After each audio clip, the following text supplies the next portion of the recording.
اكلتنا النهارده يا جماعه سهله وجميله تعجبكم ان شاء الله. النهارده عندنا كده دي ميه رز، غسيل ميه رز. تمام، هحط فيه معلقه دقيق. يعني غسلت الرز وحطيت فيه، حطيت ميته على جنب وحطيت فيه معلقه دقيق. تمام، دي الميه بتاعته بس، ومعلقه من الطحينه. تمام كده، شويه ملح. وهقول لكم بعمل الكلام ده ليه دلوقتي. قطعت عندي ليمونتين كده عصرتهم. تمام، عصير الليمون ده كويس قوي، واحط القشر بتاعه كمان في الميه دي. عفوا. بعد كده عندي هقلب الليمون كويس في الطحينه، في الليمون والطحينه والدقيق وشويه الميه بتوع غسيل الرز. يعني انا كنت بغسل الرز واصفي ميته وعينه في الحله دي او في الصينيه دي. هقول لكم دلوقتي ليه. طبعا ده عندي انتوا بتسموه محلول النقع او كده، لا ده الحاجه اللي انا هنقع فيها الفراخ بتاعتي اللي هتشيل منها الزفاره تماما.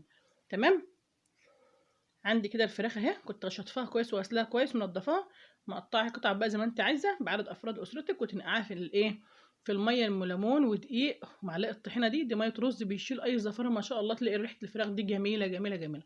طبعا الرز بتاعنا عادي بنقيه وبغسله عادي، بولي عليه عادي رز ابيض عادي. تمام، اجيب حله على النار كده واحط فيها معلقتين من الزيت من الناحيه دي، ومعلقتين زيت في الحله التانية. يعني حلتين عندي اهو، منهم واحده صغيره، الصغيره دي ممكن تستغني عنها بطاسه صغيره او حاجه. والكبيره عندي دي اللي انا هعمل فيها التسبيكه. هبدا عندي الحله الصغيره اللي حطيت فيها معلقتين من الزيت، كان عندي كوبايه واحده كده من البسله، كنت مفرزاها في الفريزر. طلعتها زي ما هي، ما سبتش التلج بتاعي يفك ولا حاجه. اصغر عين عندك في البوتاجاز. تمام، مجرد عندي ما تبدا بس تشمع هدي عليها. طيب ابدا الحله التانية، عندي فيها بصلايه حلوه كده، قطعيها او ابشريها. تمام، تحطها في الحله التانية اللي فيها معلقتين زيت او معلقه صغيره سمنه زي ما انت عايزه. البصل عندي بدات تاخد لون، بكون عصر عندي 3 حبات كبار من الطماطم او 4. تمام، حسب كميه الخضار اللي انت تعمليها. حطيت الطماطم بتاعتي هنا، وايدي في البسله برده باخدها تشويحه كده. لما بتشوحها في نقطه زيت احسن من سلقها واحسن من اي حاجه تانية خالص. عندي بقى هبدا ابهر الطماطم بتاعتي كده، رشه من الشطه. اللي مش عايز شطه يا جماعه ما يحطش. وعندي رشه كزبره. هدي النار على البسله، ما تعليش النار، اصغر عين وهديها. شويه كمون برده على الطماطم. شويه ملح، طبعا الملح تبع ما انت بتبقى عارفه حابه خضارك مالح او عادب.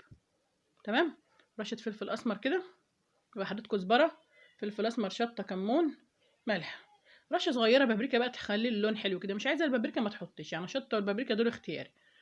هنقلب بس طماطم تقليبه كده واحده، واسيبها بقى تتسبك براحتها. مجرد ما تغلي هدي النار واسيبها تتسبك على نار هاديه. يعني النار في الاول عاليه اهي، مجرد ما تتسبك اوطي عليها. عندي البسله وهي بتتشوح كده، انا موطيه عليها خالص يا جماعه، العين الصغيره، وهديها كمان خالص.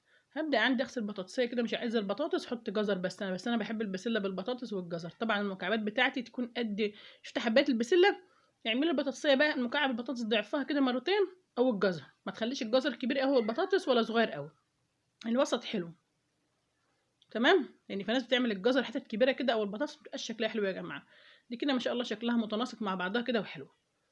الجزريه بتاعتي جردتها او تقشريها زي ما انت عايز، تجرديها وتقشريها عندي، تغسلهم كويس، تقطعيهم بعد ما البسله تكون شوحت 5 دقايق كده، بحطهم عليها بقى واطفي النار. تمام، دوت التسبيكه بتاعتي، لقيتها عايزه شويه ملح، زودت لها شويه ملح صغيرين اهو. اتاكدي من اكلك هو على النار عشان تبقي انت عارفه. تمام، شوحت عندي بقى البسله والجزر البسله والجزر والبطاطس تشويحه حلوه، تفوت عليهم بقى خلاص. تمام، التسبيكه بتاعتي ما شاء الله بتتسبك اهي، ما شاء الله جميله. بعد ما بتاخد غلو الواحد بيهدي النار عليها تكون تهديه خفيفه كده.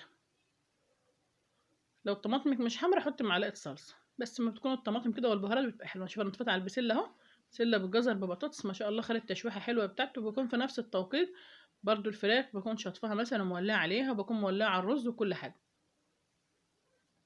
فراخي بقى اشطفتها من المحلول بتاع شطفه حلوه، الميه بتغلي على النار. تمام، وابدا اسقط فيها الفراخ، تغسلها بقى بميه كويس. في ناس بتشوحها عندي في معلقه سمنه او معلقه زيت وتنزل عليها بالبهارات، برضو جميل، الطريقه اللي انت حباها. عندي بقى كده نزلت الفراخ اهي وقلبت غطا الحله. مجرد ما تطلع الريم بتاعها هبدا احط لها بهاراتها. شوف الفراخ عندي طلعت ريمها بقى اهو، وانا ضفت البسله على التسبيكه خلاص. ضفت البسله على التسبيكه بقى وسبتهم مع بعض كده. الفراخ بقى عندي بعد ما شلت الريم حطيت لها لورا وحبهان، لورا وحبهان وطماطميه وبصلايه وفلفل اسمر، وبحط الملح مباشره. يعني الفراخ البيضه ما بتاخدش سوا يا جماعه، الفراخ سواها بسيط. تمام كده، البسله على النار بقى بتستوي مع بعضها. والفراخ عندي برضو شغاله سواها، وفي نفس التوقيت مولعه على شويه رز ابيض برضو كده. تمام. الرز بتاعي مغسول اهو كويس، اللي كنت خدت ميته. اسيبه بقى كده يستوي معايا، لان انا كنت صورته معاكم قبل كده. والاكل بتاعي كده خلاص جاهز يا جماعه. الفراخ حمرتها عادي في زيت عادي، او ممكن تحمرها في الفرن عنده، والبسله جاهزه. الشوربه ما شاء الله. كل الاكل بتاعي جميل. اشوفكم في وصفات تانية جديده باذن الله. ادعمونا بقى يا جماعه باللايك والشير وتعليقاتكم الجميله. تمام. ولو عجبكم الفيديو بتاعي ادعمونا يا جماعه عشان نستمر مع بعض في وصفات تانية جديده باذن الله. مع الف سلامه.